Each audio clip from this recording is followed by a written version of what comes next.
hilbijartinên heftê Hezîranê li Tirkiyeyê hin bûyerên rojên dawiyê Rojeva Siyasî Tirkiyeyê serobûno kir. Li gorî rewşenbîrên Kurd hem serdagirtina dadgehê hem girtina bi ser AK Partiya Stenbolê û hem jî êrişa li hemberê Müdüriyeta Ewlehiya Stenbolê provokasyonin. Raya geçtiği van kese govi evkikirne ve tahmini nakin yani vek navendeki tarihi pişvana be van organize kirbe ki konverzane ki vere xistne ko nave ko daş kapece temre xistne bi salaji tişe gotkin çaleki gotkin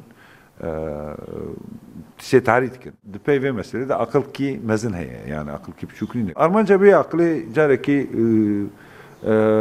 civaki bitirsine Li gorî hin rewşenbîran jî dibe ku kuştina dozger Mehmet Selim Kiraz destpêka provokasyonên mezintir be û divê hem AK Parti hem jî HDP pir hişyar bin. Tenê li nav civakê de bê huzurî daxil Armanca wane ez wexta dîsa dîroka Tirkiyeyê zêde dikim du meh mayî jî hilbijartinê nav van du meha de wek van bûyera wek van operasyonê provokatîv ew biqewime. Di êrişên dawî Stenbolê de dozgerek û seh çekdarên rêxistina DHKPC jiyana xwe ji dest dabûn.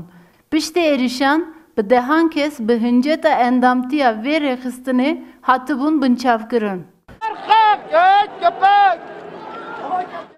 Rewşenbîr dibêjin dibe ku bêriya hilbijartina heftê Hezîranê provokasyonên mezin çêbin û divê hemû partî li hemberî vê yekê hişyar bin. Gönül Morkoç, Rûdaw.